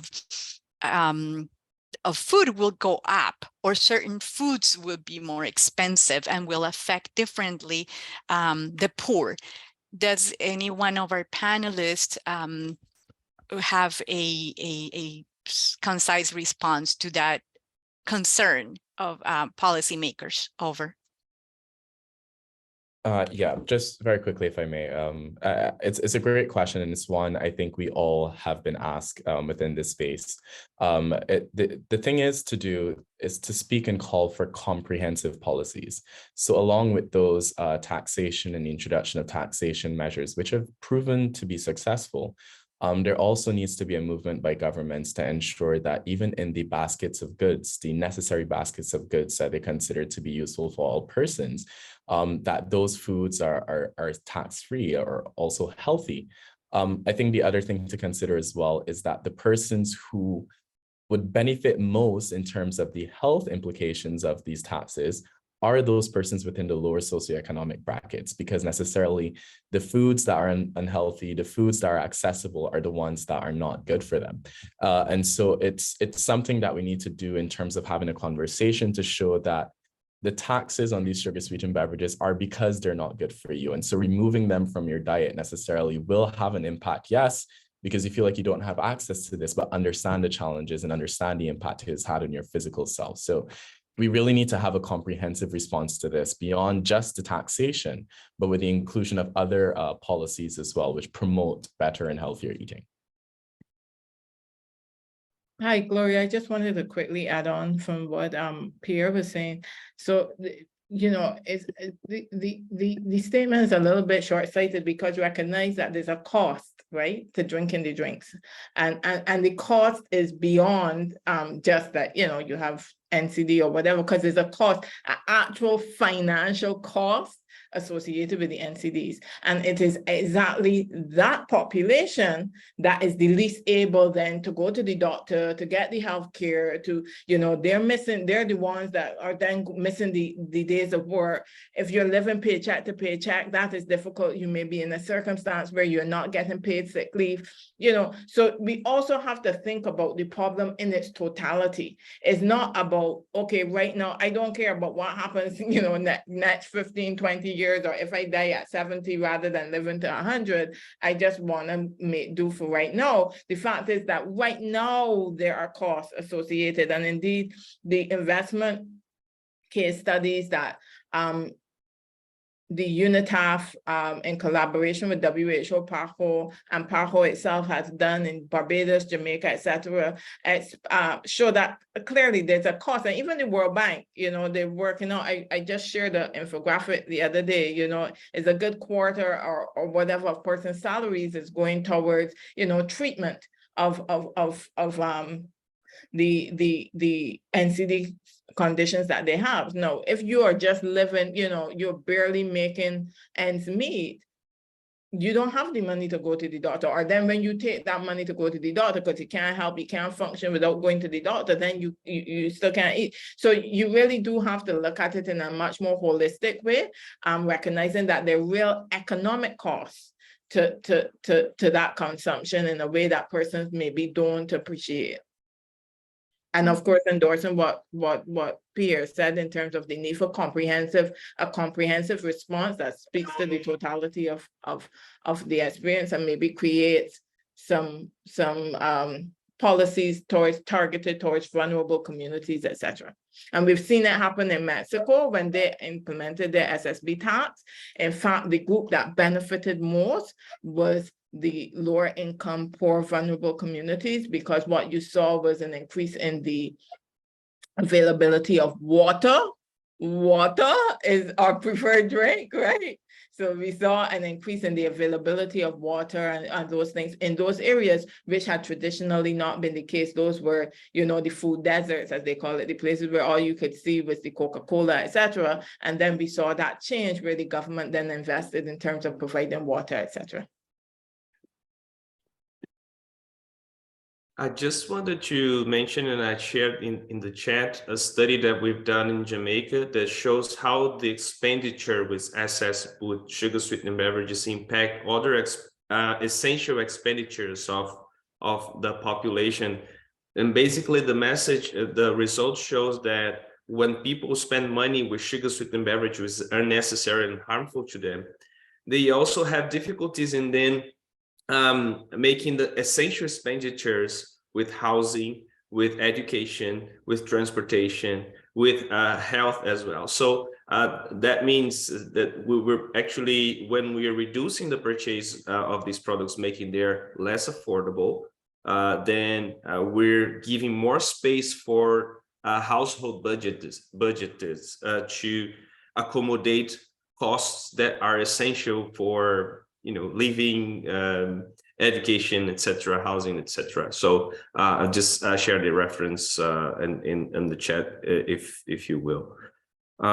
We also have a question about the opinions of the panel, the panelists, on what are their views in terms of having industry, and particularly mentioning, you know, SSBs or other unhealthy commodities industry at the table to discuss their views on the implementation of front of pack warning labels. I don't know if one, some are answering, typing, but if someone wants to also share lively, that would be good too. Sure, I'll maybe jump in. I figure Ben may have a word or two to say as well. So just to say, industry is an important stakeholder, but they're not to be at the table. The public health policy has to be set, has to be developed free of conflict of interest. There's a clear conflict of interest between the food and beverage industry, well, those that in terms of the production of the high ultra processed foods. And so we would want to, while we would consult and allow them to raise their concerns and provide information about how they think they would be affected, at the end of the day, then there needs to be a protected space where the government is able to make the determinations based on their public health goals. But Ben, I'm sure, and there are lots of public conflict of interest tools. There's some conflict of interest tools that both PAHO and WHO have been developing to help in this space. Sure, I'll jump in, and I agree with what Nicole's just said. I mean, you can expect industry to reflect out its own private interest in any consultation, and as a consequence, there's a conflict with the public health goals that a government may be seeking to pursue. So what we generally say is make it a government-led process. Have the government set the objectives, have the government identify the best policy option to achieve those objectives.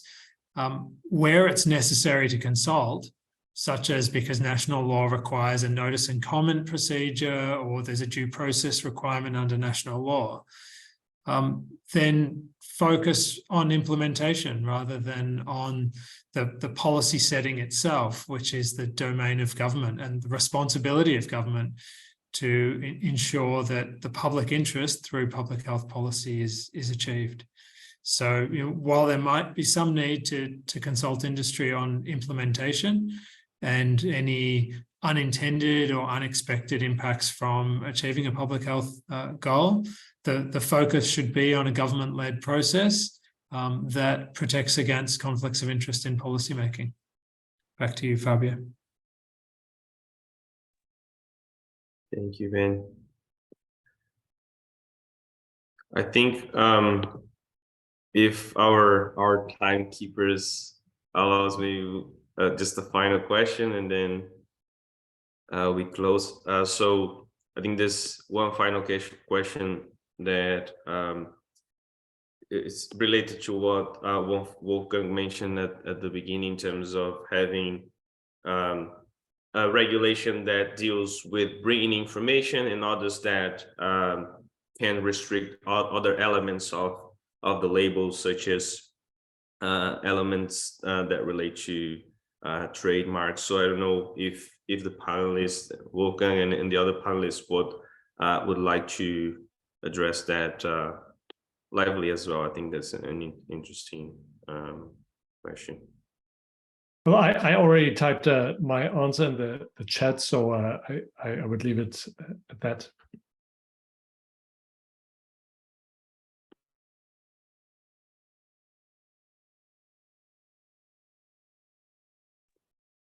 Maybe Fabio, if I can do you just want add, to add? yeah, sure. Just add to what Wolfgang said in the chat. So, and this is consistent with what Pierre said in his intervention earlier. We generally encourage a comprehensive approach, and of course, we recognise that governments, for political and other reasons, can't always do everything at the same time. But adopting a comprehensive approach to a given health risk is generally what we recommend. And in some contexts, that can also leave government in a stronger legal position, in the sense that there are fewer other things that government can do that industry can point to as potential alternatives rather than the intervention in question. So, we generally encourage a comprehensive approach. And although that necessarily will generate more industry pushback, governments can often find themselves on stronger legal ground because they are sort of pulling all triggers at once and trying to address the different drivers of demand for unhealthy commodities. Yeah, just quickly, Fabio, to add, to just following on from Ben. So indeed, we would have seen in the plain packaging case, I didn't, spend a lot of time on it, but the comprehensive nature of Australia's response to tobacco control was a key consideration in terms of the panel ultimately finding that this measure was WTO consistent. So when industry was saying, oh, but there are all these alternatives, and they were like, no, we can see everything, there are multiple measures that they're using to reach this goal. And so that can be quite important. I also wanted to highlight in this context, and it's something that we haven't spent a lot of time on, but the importance of human rights. And we have human rights obligations. In addition to the trade ones, we have human rights obligations. States have an obligation to respect, fulfill, and protect rights. And certainly for those of, I'm a little bit of a stuck record these days, for those of us who have the Caribbean Court of Justice as our final court of appeal, which is Barbados, Dominica, St. Lucia. Yay, St. Lucia, you recently joined. Guyana, Belize, I might have missed one or two. There are 5 of us. I think I called off 5. The CCJ has made it clear that international obligations are part of our domestic obligations. And so in reading domestic law, they are going to read it through an international law lens as well, even though we're dualist states, which we don't have to get into the technicalities of that, but the CCJ has come out strongly supporting it. So they've read in, for example, our right to due process of law. They said that includes international commitments. You can't have due process of law without taking account of international commitments. And so in this regard, the international human rights commitments that we have are also critical here to support, as a shield for governments as they seek to move forward. Because you're saying, look, I'm required to do these things as a matter of international human rights law as well. Over. Thank you very much, Nicole. I'll just want to make one final comment and hand over to Shanna so we can close the session just on the public policy making process and the participation of industry. Just to make clear and share some of the successful experiences of other countries that have regulated in favor of public health. There is, as part of the due process, a transparent consultation process where industry has their chance to share their opinions. But the final decision and the implementation has to be done by the authorities that ultimately apply the regulations and implement and enforce the regulations. If we have enforcement engagement of those regulated sector to be as part of the process of enforcement, then we will have a conflict of interest. So the place where these regulated actors have in the policy stage is really at the consultation process, when the policy after the policy is first draft, but then finally the decision has to be made by the health authorities and enforced by those, so that we can have a policy that is ultimately meeting the objective to protect public interest and not the private one. So just wanted to share that, and how is it working in different countries that have implemented those. So I think with that, maybe I'll hand over to Shanna to close the session. And from our side and PAHO WHO, thank you very much for the participation, for the panelists, for your time, for staying over the time, that also shows the interest of the participants. So over to you, Shanna, Gloria. Thank you so much, Fabio. Indeed, our staying over shows how important this topic is, and how much it affects all of us, and how many questions we still have, and how much we can learn while we share and learn from the experiences of others. I just want to thank everybody for being part of this. It was indeed awesome. And I want to say, let's do it again. And of course, without further ado, I would hand over to Gloria as we come to an end. Thank you so much. Thank you. Thank you. What a treat. What a wonderful webinar. I've learned so much today. And thank you to all our panelists. I just want to say two things. Yes, the recording will be available. Number two, we will also follow up with a newsletter that comes from the Caribbean Public Health Law Forum, and it also includes some of the articles that were cited and some of the information and how you can subscribe to the forum newsletter, so that we can keep the space and the exchange and the information. As I said earlier, either if you're a public health practitioner, if you're even a clinical practitioner, you have a lot to offer and help us and support in the advocacy and moving forward the public health agenda, as much as it was evidenced today, our legal colleagues. And finally, I posted at different times our PAHO portal inlays data portal, because if there's any doubts of the vulnerabilities of our countries, please look at our data and why this is urgent, why all these policies that we are supporting are of great importance to all of our countries. Thank you again, and we hope to be doing several of these webinars in the near future throughout the year, and we hope you keep joining us. Thank you very much, and have a great rest of your day. Bye-bye.